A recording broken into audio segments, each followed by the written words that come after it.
So, hello and welcome to the New Gig podcast. I'm your host, Glen Hodgson, and today I'm delighted to be joined by entrepreneur as well as technology, freelance, and innovation advocate, Leijon. How are you doing, Anna?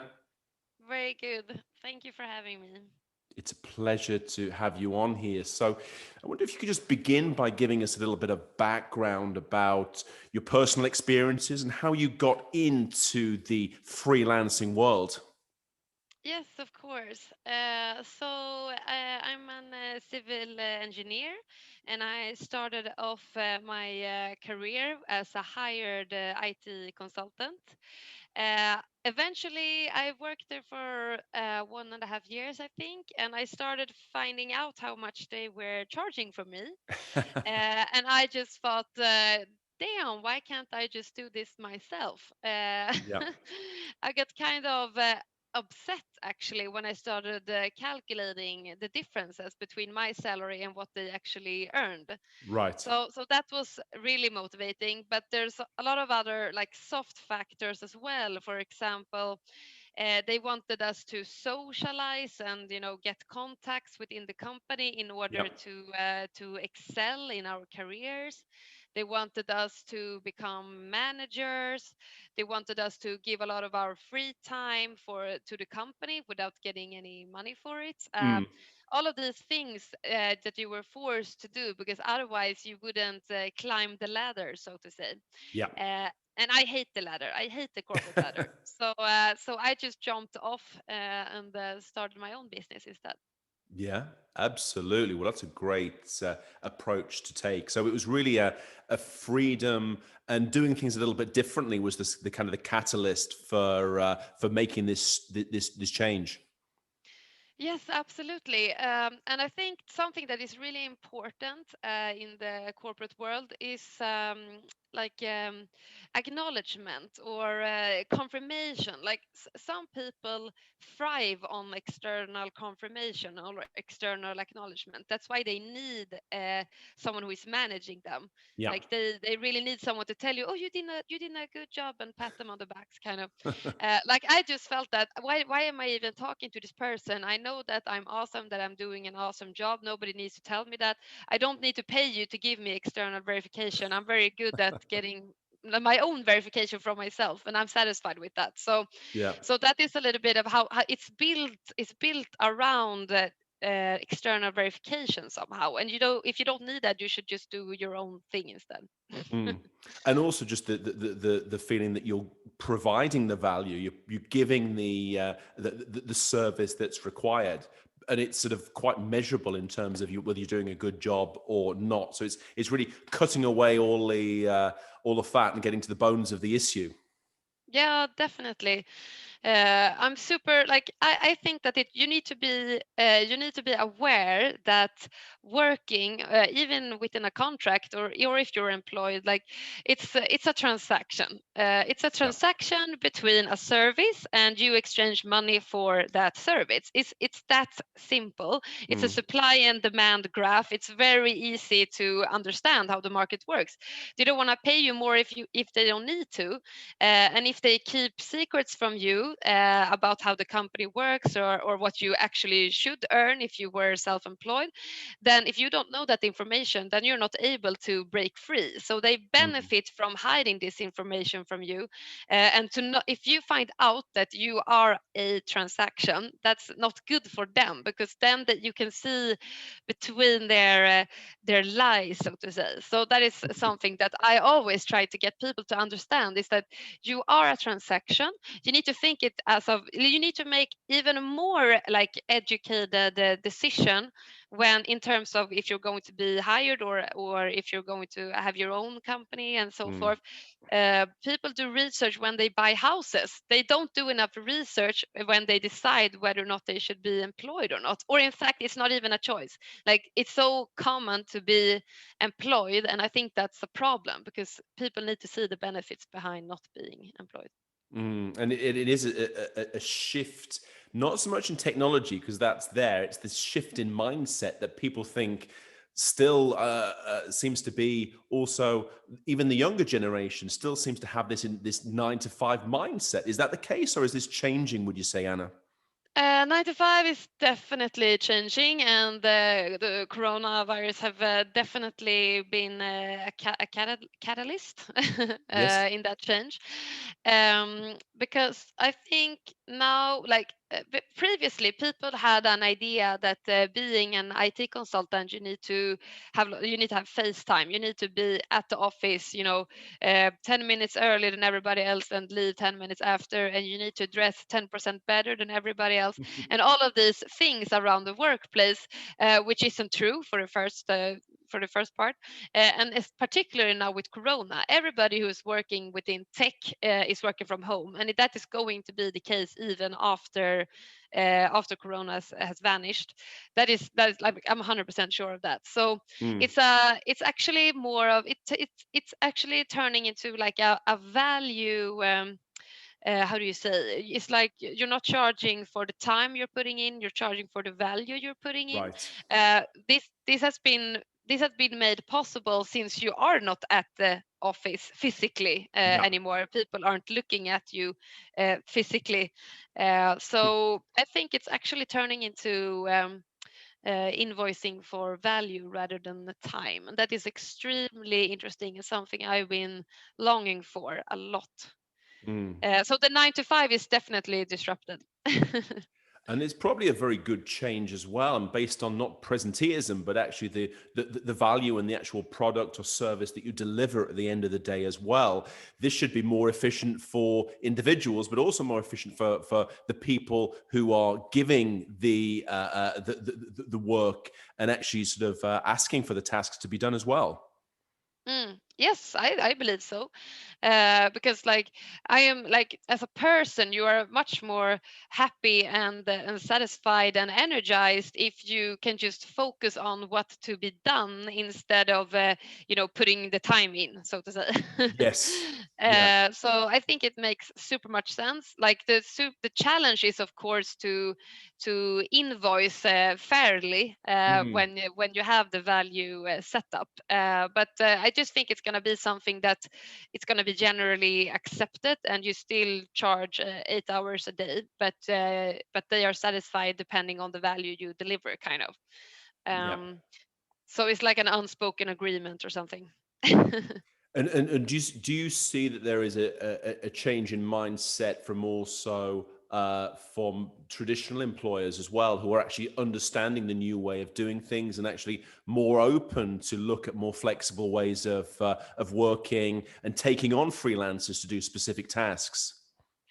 Yeah, sure. Like people are so much more open to having people working from abroad now, and like they see the benefit in that. I think, which is really nice to see.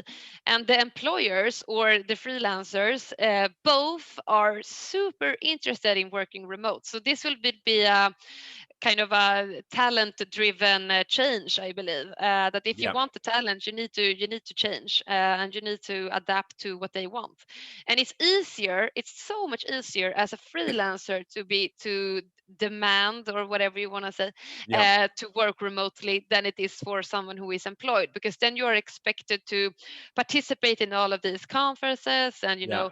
team buildings and lots of stuff that you might not do as a freelancer. So I think it's easier to work remote as a freelancer, Yeah. and it's easier to have that setup, but it's not a given. Mm. Um, And what would you say in terms of the standing of freelancers within the companies and organizations at the moment and going into the future as well, Anna? Do you think there will be a kind of a parallel world, or will it be really more based on just the value that you can bring? That will be sort of the key defining aspect of how you're perceived, but also your success in any organization. Well, the younger generation definitely is more accepting of freelancers and consultants in general. I mean, this is a consultancy issue rather than a freelancer issue. Yeah. How you are being treated and if you are accepted, and like the corporate culture, like how do you, like some people don't make a difference of consultants and non-consultants or Yeah. freelancers, but some companies do, and it's particularly the older crowd who, Yeah. it's like, it's a nail in the eye for them when they see a young person, probably maybe earning more, maybe, and having the freshness of a consultant. I don't know how to, like, you have a different mentality, and you have a more of a, I don't know, it's like you're not dragged down in the corporate ladder, so you're like more a happy spirit in the workforce, and they see this and it hurts them, and I've been, they try to take you down. I've seen it so many times. They can't Okay. handle this. But that is, I think that is something that is going to change. It's going to be so much more accepted to be a freelancer and a consultant in the company. Mm. They are forced to. I mean, that's where all the talents disappear to. Yeah, and I think you really get into a good point there about the freshness, and I think that's the case, that if you're working on several projects from a personal perspective, you can keep it fresh and mix things up, as opposed to doing one job in one organization, sort of day after a day, which inevitably the fires can be dimmed a little bit. So I think that also the fact, the cross fertilization, that the great practices and learnings that you take from one project you can bring to the next and bring to a new Mm, structure or organization as well. And these are things that are kind of underappreciated at this stage still, mm. I believe. Definitely. And I can speak for myself. I always take like at least 3 months vacation in between assignments. Like last year, I had 6 months off Okay. Oh, wow. yeah, in between assignments. And then you can talk about freshness. I come in there and I'm like, oh, I'm just longing for something, so like a mental challenge, because I've been, traveling for 6 months. Okay. So like that is something that you aren't able to achieve when you're hired. Like you can have Yeah. paid vacation for 6 months a year without Yeah. losing any money. So And also building on your sort of personal experience, which I think is absolutely vital, and it'd be great to be able to share as well some of the lessons, some of the do's and don'ts from this lifestyle as well, because you've obviously got a sort of a great situation set up, but I'm sure you've made a few mistakes along the way that it could be good to share as well. definitely. Yeah, I talked about. I can. Yeah, I made a few points earlier, and I can bring those up again. But it's a matter of the external verification or confirmation thing. Yeah. Like you need to learn to not need that, so to say. Okay. So you need to be comfortable not receiving that much credit. Mm. That is something that is a learning. Another, super practical tip is just to don't settle with one broker. You should play them out against each other. Okay. Yeah. You need like usually when you're starting off, you need a broker to help you with the assignments. It's like, it's usually, if you have been working for a while, you can get your own assignments if you Yeah. if you have those kind of connections, but usually you don't if you're young and you're just starting off. Yeah. But some people are just asking me like, how do I get a broker? I'm like, one broker? You need 30 brokers and play them out against each other, like lower their rates. And some brokers won't believe in you, and they're like, it's the same assignment. It's so silly. They're like, Yeah. I'm sending your resume to this assignment, and then I see that exactly the same assignment at another broker, and they're like, no, I don't want to send your resume because you're not good enough for this assignment. And I'm like, what? So they are super. It's super weird. But just don't settle with one broker. Don't sit around and wait for them to find an assignment. Like Okay. apply for all the assignment at different brokers. Yeah. That is something that you need to do. As I said before, you need to take time off in between assignments. Don't, like, just use that opportunity for Christ's sake, that is why you are self-employed, or one of the Right. many reasons that you can be take off time off whenever you want and when you're not on assignment. Yeah. um and then what's more, like you need to have an economic buffer, but this is probably, very very basic information. But you need to have Mm. an economic buffer in your company in order to save up for the bad times. Yes.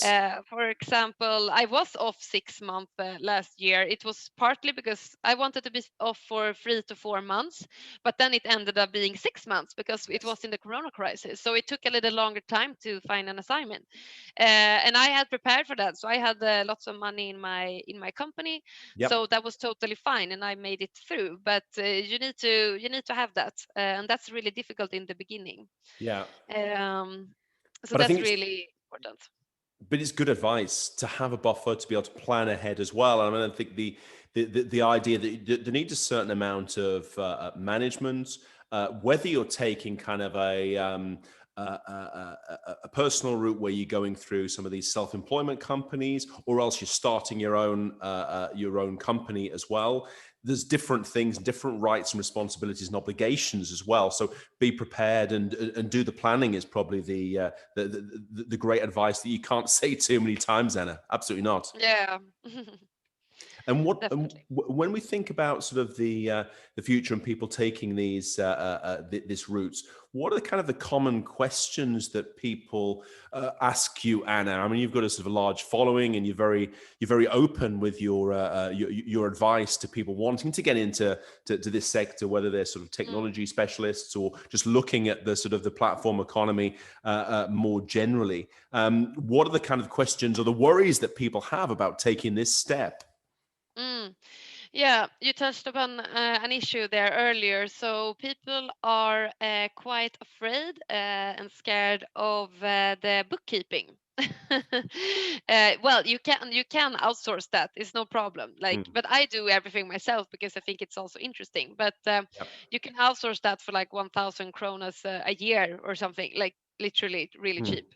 And there's so many good technical solutions out there as well, which you can use. So that is something that people are very worried about, and Mm. which I talk to people about. But then, of course, they are also very worried about not having an assignment. Of course, like Yeah. that is dreadful, and it's hurting your self-esteem and everything. So people are super worried about that. Um, Mm. but after you get over the big like the first step, Yeah. and you have an economic buffer, then you can be super picky and you can choose whichever assignments you want, kind of, when you have a little bit of experience and when you have that economic buffer, so that you don't have to say yes to everything straight away. But the first assignment, I was like, yes, I take it. Good. Now I'm like, so you're pretty scared in the beginning, which I think is probably a good idea, because you also learn so much during the way. But Yes. people are Yep. very scared of not having an assignment. So the Mm. tip I can get, I can give you, is just to maybe settle on something which feels pretty comfortable as a start, and then take on the bigger challenges and the cooler assignments or something. Yeah. Yeah. And then people, something which is super common to have worries about, and which is a big deal, it's actually the timing of when and if you should become self-employed. Because the Okay. problem is that usually you have 3 months what's it called, leave. Yeah. You need to give in a notice 3 months in advance. Yeah. um, and the thing is, when you do that, usually the assignments, they are like, you should start tomorrow, or preferably yesterday, Right. Yeah. Yeah. so It's they yeah. don't have 3 months ahead. Like Mm. that's super uncommon to have assignments 3 months ahead. So the problem is that you need to take that risk. Like you need to quit your job, and then you need to start search for assignments like 1 month in advance. That is probably the most. That is probably the best timing.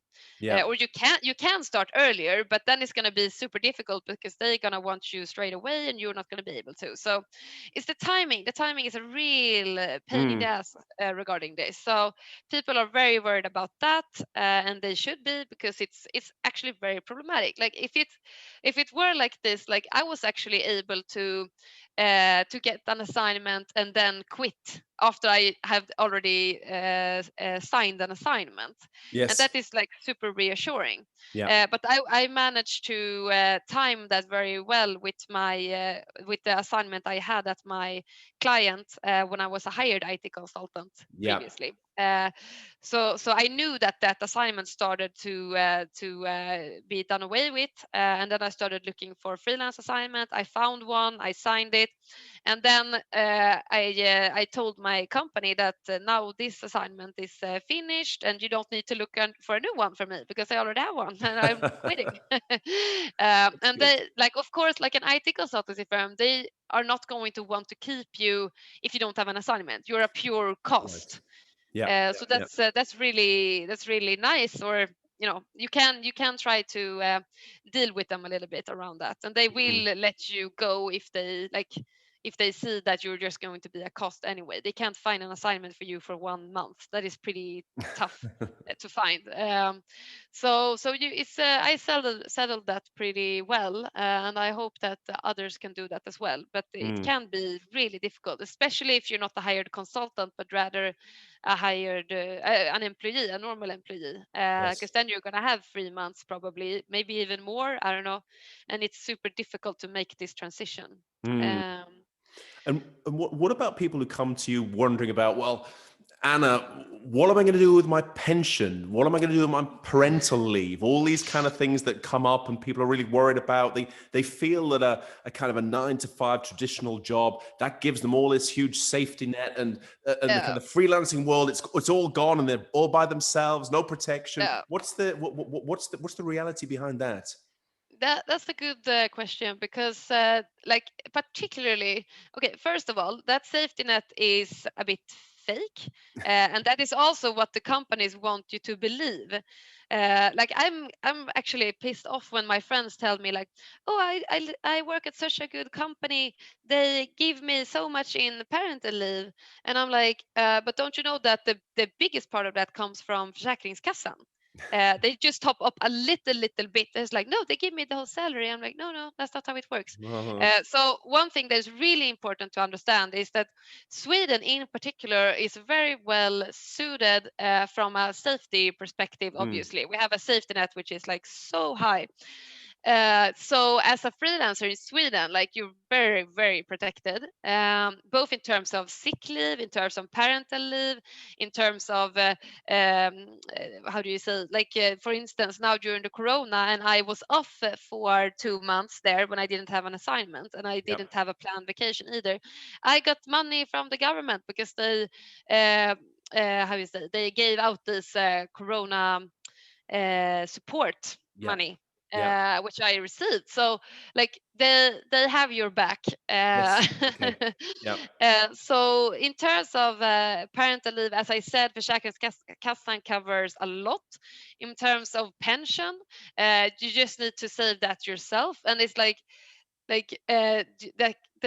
companies, they take that from your salary. They don't give you that for free. Yes. You are Yeah. a transaction. You need to consider yourself as a transaction, because it's not, they are not kind when they give you a pension. They take that straight from your salary. You need to understand that, and you need to Mm. do the same when you're a freelancer. You take that off your salary. It's a Yeah. calculation. It's a mathematical equation. Just do the math, find out what makes sense for you, set up a goal, save for that. It's not a big deal. It's just like, you need to do it yourself rather than somebody who is saving up for you. But you still need to check if that is enough for your goals and so forth. So you still need to do that math somehow anyway, at some time in your life. So I guess, like, it's just a matter of like, understanding how it works, and just settle that for yourself. It's Mm. like, it's just, I think it's silly when people start talking about it, and I'm like, just do it yourself. It's not a big deal. And it's the understanding part. You're exactly right there, Anna. And companies and organizations deliberately keep this very secretive and don't really Yeah. explain it. So you think it's all these things, but if you look into actually the costs and the fees, they're all going off anyway. You're absolutely right on that. And it's people need to do their own research a bit and find out. I mean, the one last question I'd have also is about the world around us is very much geared towards traditional employees. So if you want to get a loan to buy an apartment or a house or a bigger item that you want to buy, the financial institutions aren't really geared towards sort of freelancers, gig workers, whatever you like to call it. Is this something that's evolving, would you say? Yes, that is a nice question as well, because that is also a matter of timing when you should become a freelancer or not. Many people buy a house and then become freelancers because then you have the salary paychecks. But Yeah, the thing is like this: if you have just started out your company, then they will consider you a huge liability, of course. Like me and my fiance, we are both freelancers, and we yeah. started to look at a loan. But but now we have a rental contract right now. But we started to maybe buy a house. And we understood this, that okay, we are probably going to be considered the biggest liabilities by all banks in the Okay. whole of Sweden, because we are huge liabilities with our small newly started companies. But the thing is, after a year, they don't consider you a liability anymore.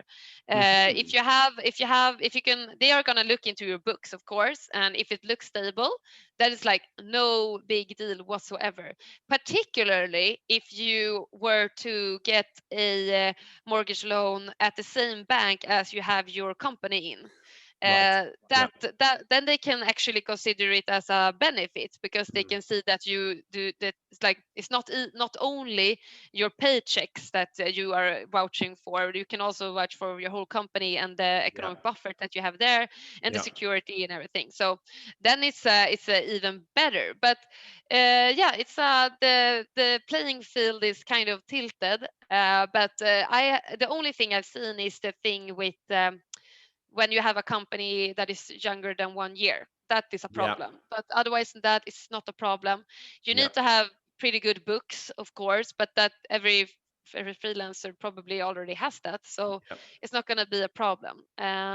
But that is a big deal, and you need to consider that in your timing. But the good thing is that it's not retroactive; it's only proactive. So Yeah. you send your paychecks from the last 3 months, and if that adds up and it looks fine, then the bank will give you a loan. So you have that 1 year in time that you need to think about it. Otherwise, it's not a problem. Yeah. Excellent. Well, this has been really insightful. And personal experience is one of the strongest and most valuable treasure chests to be able to draw from. So it's really fantastic that you've spent the time being able to do that, Anna, and really look forward to future conversations. It's been a pleasure. Thank you very much for having me.